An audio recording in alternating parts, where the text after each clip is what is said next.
Bismillahirrahmanirrahim. Assalamualaikum warahmatullahi wabarakatuh. Waalaikumsalam warahmatullahi wabarakatuh. Kembali lagi bersama saya Athoillah, salah satu mahasiswa prodi Bahasa Inggris Universitas Nahdlatul Ulama Kalimantan Barat. Kali ini saya berada di kediaman Bapak Yusron SPD kembali lagi karena kemarin saya pernah mewawancarai beliau mengenai pengusaha, ya, bidang usaha. Dan sekarang saya akan mewawancarai beliau mengenai tentang organisasian, sistem keorganisasian yang beliau tekuni sekarang, dan beliau adalah Ketua Ansor Kecamatan Sungai Kaskap. Mungkin sebelumnya perkenalkan diri terlebih dahulu, Pak. Bismillahirrahmanirrahim. Assalamualaikum warahmatullahi wabarakatuh. Waalaikumsalam warahmatullahi wabarakatuh. Nama saya Yusron J. Saya tinggal di Barat Haji Maksum, kecil, tepatnya Kecamatan Sungai Kabupaten Kuburaya. Untuk saat ini, alhamdulillah, saya menjabat sebagai Ketua PAC GP Ansor Kecamatan Sungai Kakap periode 2023-2025. Terima kasih. Oke, Bismillahirrahmanirrahim. Mungkin ada beberapa pertanyaan, mungkin 6 saja, Pak. Pertanyaan yang akan saya berikan terhadap Bapak mengenai keorganisasian khususnya Ansor, GP Ansor yang ada di Sungai Kakap. Yang pertama itu adalah apa yang sampean ketahui tentang Ansor, Pak? Kemudian visi misi dan nilai-nilai Ansor seperti itu. Oke. Yang pertama yang saya ketahui tentang Ansor. Jadi Ansor ini kalau kita melihat sejarahnya adalah yang membuat nama Ansor, GP Ansor atau yang menciptakan GP Ansor ini adalah Kiai Haji Wahab Hasbullah. Nah, Ansor ini merupakan badan otonom yang ada di bawah naungan Nahdlatul Ulama.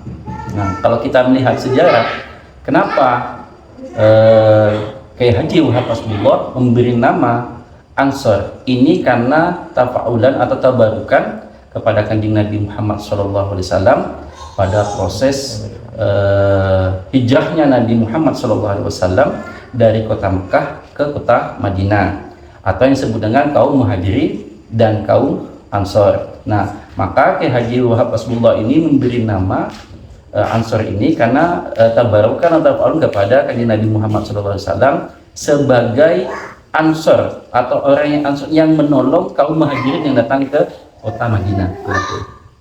Kemudian visi misi, kalau visi misi Ansor Kecamatan Sungai Kakap ini adalah terwujudnya Ansor ya, sebagai rumah yang besar bagi milenial yang religius, bermartabat, serta memiliki wawasan yang biasa serta tangguh dalam perubahan global ini. Itu visinya.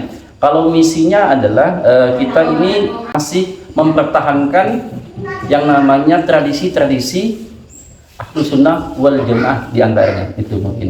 Apa sih, Pak, yang sampean ketahui mengenai tujuan dari organisasi Ansor ini? Jadi khususnya di Sungai Kakap ini. Iya, kalau lihat kita tujuan Ansor ini, pertama adalah melihat dari sejarah yang saya ceritakan tadi adalah bahwa tujuan beransor ini sebagai penyelamat tadi itu, menyelamat. Siapa yang diselamat? Menyelamat.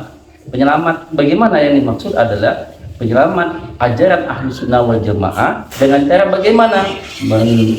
Melindungi kiai, mempertahankan ajaran-ajaran pondok pesantren serta makom-makom kiai-kiai yang biasanya kita tradisi kita orang NU itu adalah ziarah. Nah, itu adalah salah satunya tujuan kita adalah untuk menyelamatkan itu supaya dakwah ini terus berjalan, yaitu dakwah apa? Menyelamatkan Ahlus Sunnah wal Jamaah an-Nahdiyah yang dimaksud itu.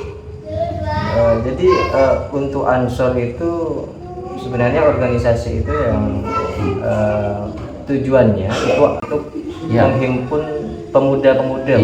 Iya, karena kita ini di sini Ansor ini kan banom yang ada di NU khusus untuk pemuda. Karena kalau di NU itu ada banom itu banyak. Yang diantaranya ada Ansor Kalau yang pemudaan Ansor, bagian ibu-ibu itu Muslimat, bagian pemudinya ada nama Fatayat, kemudian kalau pelajarnya Ibnu, kalau yang putri itu namanya IPPNU dan lain sebagainya. Intinya di NU itu sudah komplit. Nah, kita Ansor ini adalah organisasinya NU atau Banom, Badan Otonom yang bergerak di kepemudaan. Oh, siap Pak.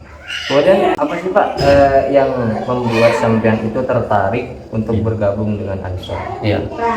Dulu tahun 2010 sampai tahun 2012 saya itu pernah menjabat sebagai sekretaris PC Ibnu Kabupaten Bogor Raya. Nah, setelah masa jabatan itu habis, saya mulai tertarik tahun 2013. Namun kala itu akses kanal di Sungai Kakap ini masih belum terbentuk seperti sekarang, artinya ada kepengurusan tapi tidak banyak. Nah, saya melihat postingan dulu di FB, bukan FB, di BB kala itu. Jadi saya tertarik, ingin mengikuti organisasi, meneruskan organisasi yang pelajar, ingin meneruskan ke pemuda. Namun karena saya setelah di Ibnu itu vakum kurang lebih sampai tahun 2017, barulah tahun 2017 kebetulan ada PKD yang dilaksanakan di Pondok Pesantren Miftahul, tepatnya pondok pesantren saya kala itu. Sehingga kiai saya berpesan kepada saya, pesan beliau hanya tidak banyak, beliau hanya berpesan ikut dan ramaikan. Jadi karena kita santri, ya tentunya samina wa ta'na sama kiai. Nah, itu salah satunya. Artinya saya pernah tertarik tahun 2013, kemudian diperkuat oleh kiai saya di tahun 2017 dengan disuruh ikut dan ramaikan. Alhamdulillah sampai sekarang saya masih aktif di gerakan pemuda Ansor. Oke, siap Pak. Kemudian kontribusi apa yang sampean ingin berikan kepada Ansor? Mungkin angan-angan saya dari sekarang ya. Oke. Terutama di Kakap di Kakap ini saya lihat Ansor ini hanya dua suku saja, suku Madura dan suku Jawa. Selebihnya masih belum. Nah, harapan saya nanti kami akan sampai detik ini saya sudah berusaha untuk membuat ranting yang selama ini ranting belum sampai mencukupi 70%, bahkan kita hanya 60%. Rencana kami itu adalah untuk membuat ranting-ranting sedesa yang ada di Kecamatan Sungai Kakap. Alhamdulillah sekarang sudah terbentuk ranting 7 ranting yang ada di Kecamatan Sungai Kakap. Berarti masih ada beberapa ranting lagi yang mesti kita bentuk. Nah, dan harapan kami ini bukan hanya dua suku ini, suku Madura dan suku Jawa, melainkan bisa melebar kepada yang lain, bisa Bugis, bisa Melayu, bisa yang lain-lain lah. Intinya tidak hanya dua ini, karena pada hakikatnya kalau di Kakap ini saya lihat hanya ada dua, ya kalau tidak Madura ya Jawa. Maka dari itu saya berupaya dengan kawan-kawan atau sahabat-sahabat yang lain untuk tereksis mencari kader yang bisa ditempatkan di ranting-ranting yang ada di desa-desa yang lain. Jadi ranting-ranting yang ada di Sungai Kakap kan itu di desa-desa ya Pak? Iya, di desa-desa. Berarti Sungai Kakap itu kan kurang lebih ada 11 kalau tidak 12 gitu. Sekarang sudah ada penambahan menjadi 14 desa yang ada di Kecamatan Sungai Kakap. Berarti 60% ya Pak yang sudah dibentuk ranting? Alhamdulillah sekitar 60%. Oke, siap Pak. Kemudian bagaimana sampean akan mempromosikan toleransi? Jadi kan toleransi kalau di NU itu kan menjadi salah satu tiang dari NU ya kan, toleransi. Jadi pertanyaan saya, bagaimana sampean mempromosikan toleransi dan kerukunan antar umat beragama khususnya di Sungai Kakap ini? Iya.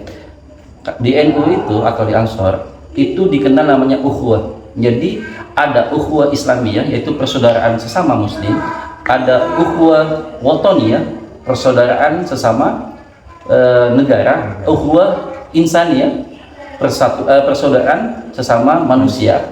Nah, maka kalau kita tidak bersaudara dalam satu agama, maka kita masih bersaudara sesama manusia dan juga bersaudara satu negara. Nah, ini yang menjadikan toleransi.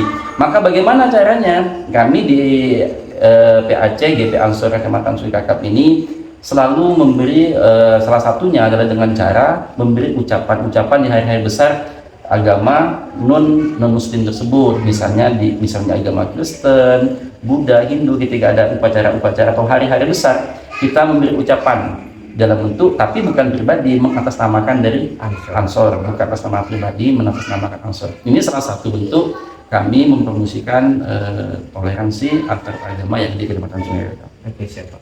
Terus yang terakhir Pak, mungkin Bapak bisa spill lah istilahnya, program atau kegiatan utama dari organisasi Ansor, GP Ansor khususnya di Sungai Kakap ini Pak, saat ini ya. Iya.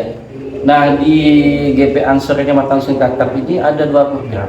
Yang pertama adalah ngaji, yang kedua adalah kaderisasi. Nah, kalau mengaji kita ada namanya rutinan MDS, Majelis Dzikir dan Sholawat, atau Majelis Dzikir dan Sholawat Jalur Ansor. Ini kegiatan ini kita laksanakan rutin setiap bulan 1 kali, jadi 1 bulan 1 kali kegiatannya. Di dalam kegiatan MDS ini kita isi yang namanya ngaji. Selain ngaji juga kita baca Rotibul Haddad, juga kita baca yang namanya Simtud Duror, dan juga ngaji Aswaja, yaitu Risalah Ahlus Sunnah wal Jamaah. Nah, selain Risalah Ahlus Sunnah wal Jamaah, biasanya kita selingi dengan pembahasan-pembahasan yang lain terkait masalah biasanya fenomena-fenomena dan sebagainya. Nah, yang kedua adalah ngader. Jadi kita ini ingin selalu mencari kader Ansor, terutama Sungai Kakap. Nah, kenapa Kecamatan Sungai Kakap ini masih tidak terlalu banyak kader? Maka program kita adalah ngaji dan ngader. Nah, salah satunya adalah mencari kader sebanyak mungkin yang ada di Kecamatan Sungai Kakap. Mungkin itu. Oke Pak, siap. Jadi mungkin itu saja Pak yang dapat saya tanyakan.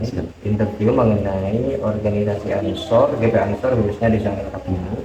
Interview ini bersifat hal-hal yang menjadi dasar atau pokok utama di organisasi itu Pak. Kemudian ini juga merupakan tugas saya selaku mahasiswa di sini. Di kampus itu ada UAS Pak, seperti itu. Jadi untuk UAS itu tugasnya itu mewawancara salah satu orang yang ada di organisasi, baik itu ketua atau sekretaris atau kader-kader yang ada di bawah. Dan kebetulan Bapak ini kan sebagai ketua GP Ansor Sungai Kakap, seperti itu. Selain pengusaha ya, kemarin karena kemarin itu sudah saya wawancara Bapak mengenai pengusaha. Informasi saja, bahwasanya Bapak Yusron di SPDI bukan hanya pengusaha saja, akan tetapi beliau ini juga sebagai ketua organisasi GP Ansor Sungai Kakap, sekaligus juga kepala sekolah di mantan kepala sekolah di Pondok Pesantren Miftahul Ulum Parit Berkat, dan sekarang menjabat sebagai kepala sekolah di MA Mambaul Ulum Pungkur Kecil, seperti itu. Jadi komplit sudah Bapak ini ya. Jadi saya tidak perlu mencari orang-orang lagi untuk diwawancarai mengenai ketiga hal tersebut karena sudah diambil tiga-tiganya oleh Bapak ini. Profesinya seperti itu ya. Mungkin itu saja Pak yang dapat saya sampaikan dan pertanyakan. Kurang lebihnya mohon maaf dan saya ucapkan terima kasih Pak. Dan akhiran dari saya, Assalamualaikum warahmatullahi wabarakatuh. Waalaikumsalam warahmatullahi wabarakatuh.